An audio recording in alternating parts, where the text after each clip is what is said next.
My hair kind of looks like the main character in Paprika. It's kind of cool. Kind of digging it. I wanted to get to Major Kusanagi levels, but not there yet. It's a little messy.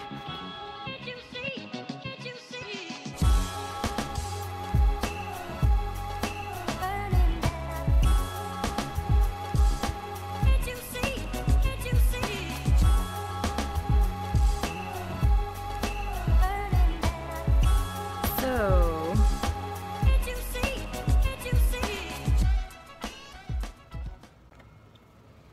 I don't know if you can hear it, but there are like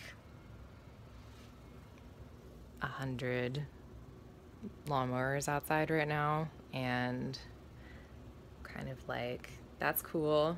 It's kind of a David Lynch sound in the background that's like unsettling and constant and is going to be in the audio of this video.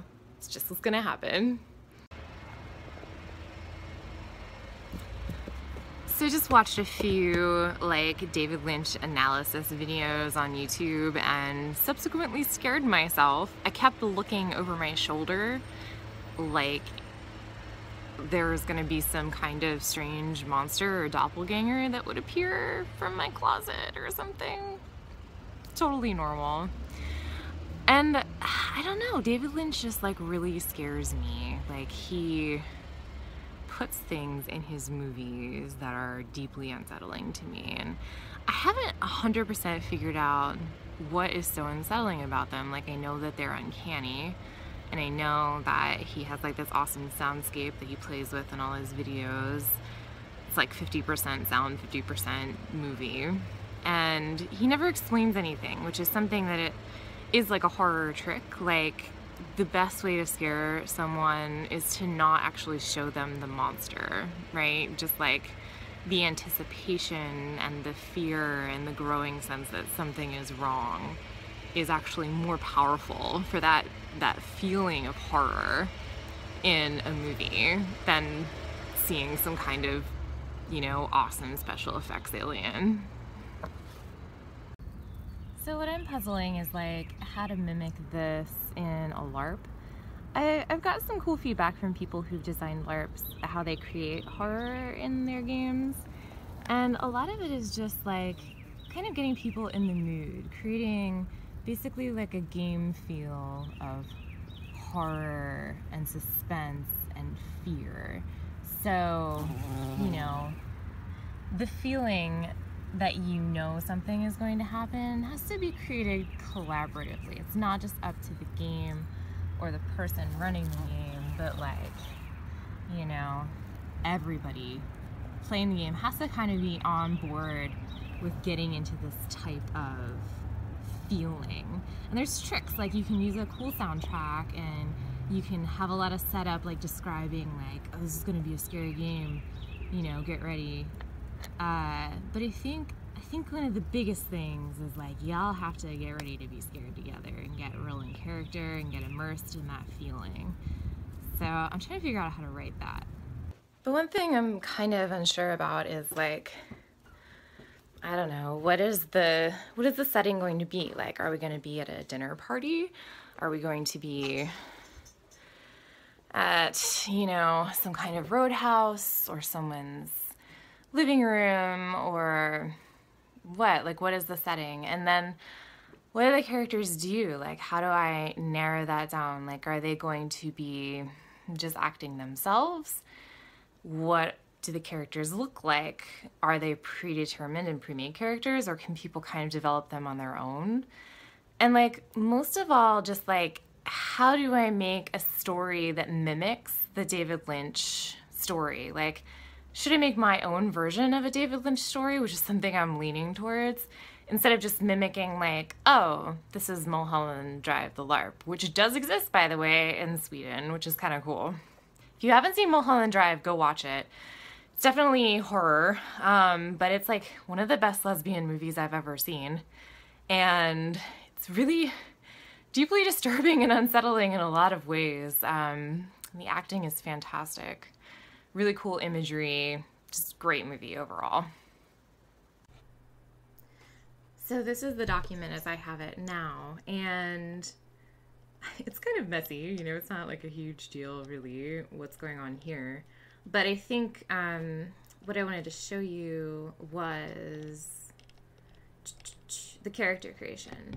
So, you know, I've kind of figured out I want this to be a David Lynch-like gig. So it's not emulating a specific movie or thing of David Lynch's, but I'm taking elements from David Lynch's style and putting them into this game so that it creates the feeling of a David Lynch gig, like you're in one.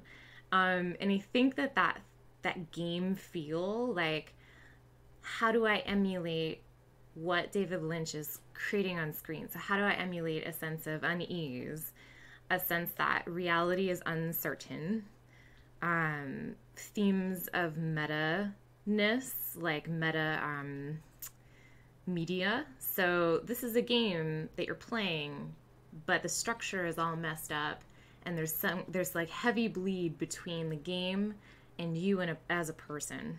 So, and then like this sense of, right, uncanny horror, like you are not yourself. Something is coming. There's something unsettling that is happening right now, and that has more to do with the atmosphere of the game itself than that there's like a monster in the room with you, or that there's like a scary NPC that will appear. It's just like a feeling. So game feel is my biggest concern, and I think I'm trying to get that through by having secrets. So I think I'm going to create these characters like character archetypes that are on cards. So you can play this type of character. There's spoilers here, by the way. And then, because I think this will be a game, I think secrets are very important, like in this type of horror. Like you can't know everything, and that's what creates the sense of tension and anxiety in the setting. And so I think other players might not know other players' characters' secrets, you know, because that is scarier. And if you don't know why a person is acting a certain way, that's scarier than if you do. And so a lot of, I think, that uncanniness and secretness of like not knowing and like not knowing the monster, like not showing the monster, right, will be generated by just playing these characters. So the characters and players themselves will generate that, kind of like I was saying earlier outside. So creating those characters and making them really punchy is going to be a challenge. That's kind of like one of my biggest challenges right now. The other huge challenge is like, what are the meta techniques of the LARP that allow people to like act a certain way?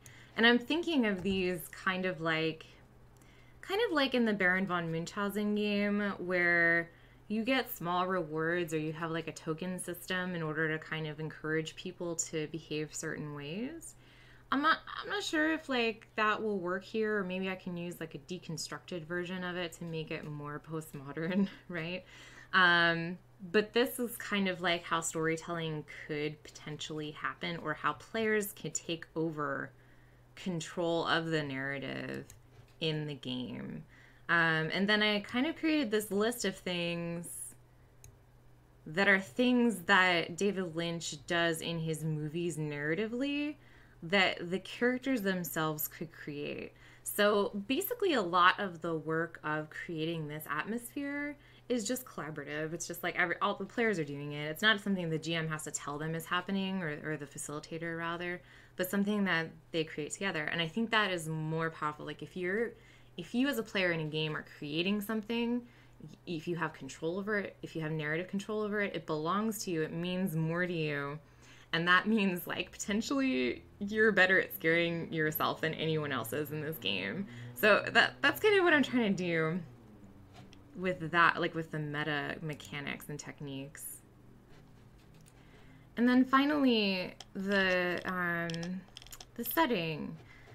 So right now I'm kind of just like, here's some places you could be while also being in your living room.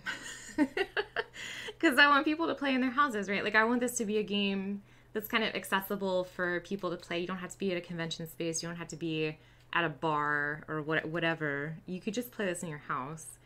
And so I'm thinking that it might be cool if like any of these settings could exist in someone's living room, and then people could kind of set scenes in these settings and just be like, okay, we are at the Roadhouse now, and then have like a 5-minute scene. And then, you know, 3 people after that scene are like, well, we're in this person's living room and we're having this type of conversation. And the stories will kind of like link up together, even though they're in different settings. And characters can jump from whatever, like they don't have to be sequential. They could be out of order just to kind of develop whatever the agenda is of those characters.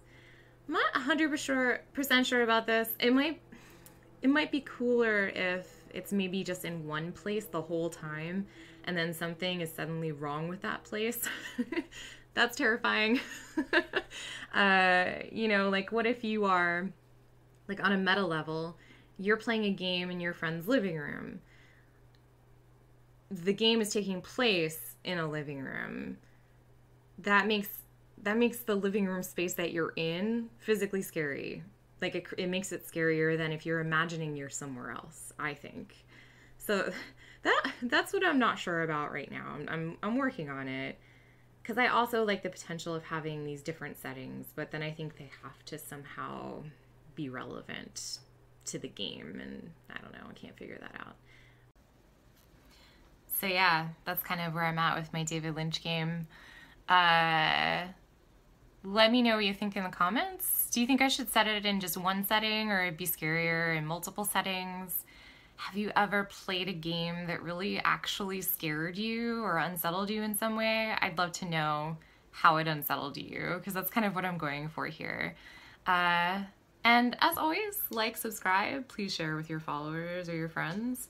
And if you want to support me, you can do so on my Patreon, which there is a link below. Thanks so much for watching. I will see you next video.